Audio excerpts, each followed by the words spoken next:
इसी से जोड़ते हुए मैं उन सवालों का समाधान भी करना चाहूंगा, जरा सुनिए।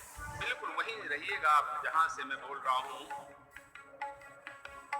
शौर्य और धैर्य के दोनों ये चक्के होना जरूरी है। तो चलिए, पहले मैं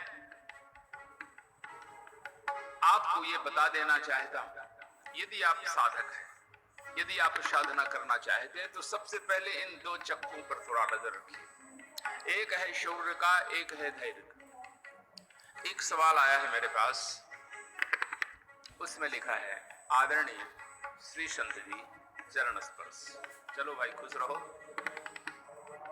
यदि तारीफ किसी की होती है, और बहुत गजब सवाल करने वाले ने किया है, यदि तारीफ किसी की होती है तो प्रशंसा हृदय में बसे ठाकुर की मानना आपने कहा। मैंने एक दिन कहा था कि यदि आपकी प्रशंसा होती है, आपकी आरती उतारी जाती है, यदि आपको माला पहनाया जाता है, आपका सम्मान किया जाता है, तो आपको अर्थात साधक को ये सोचना चाहिए कि मेरा शरीर का नहीं, किसका, मेरे भीतर बैठे हुए मेरे ठाकुर का सम्मान हो रहा है।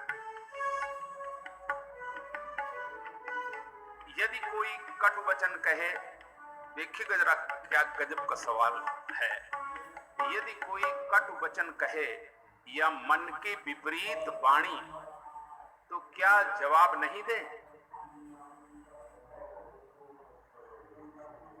भाई आप, हमने ये तो कह दिया कि अगर कोई आपका सम्मान करता है तो अहंकार से बचने के लिए आप मान लीजिए कि ये सम्मान मेरा नहीं, मेरे ठाकुर का है।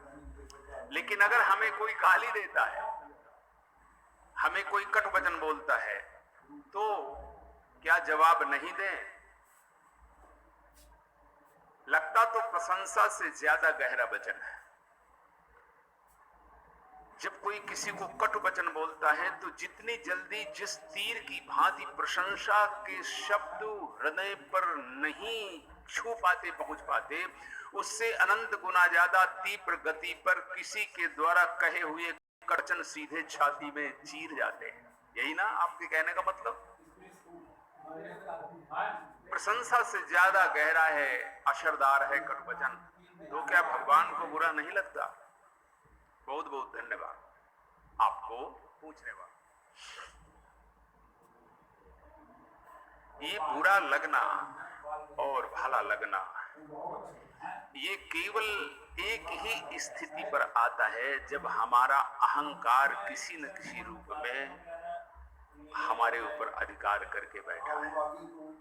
जब तक मैं हूं, मेरे को अपने के कर्ता होने का अभिमान बना है, तब तक भलाई भी मुझे खुश करेगी और बुराई भी मुझे पीड़ा देगी।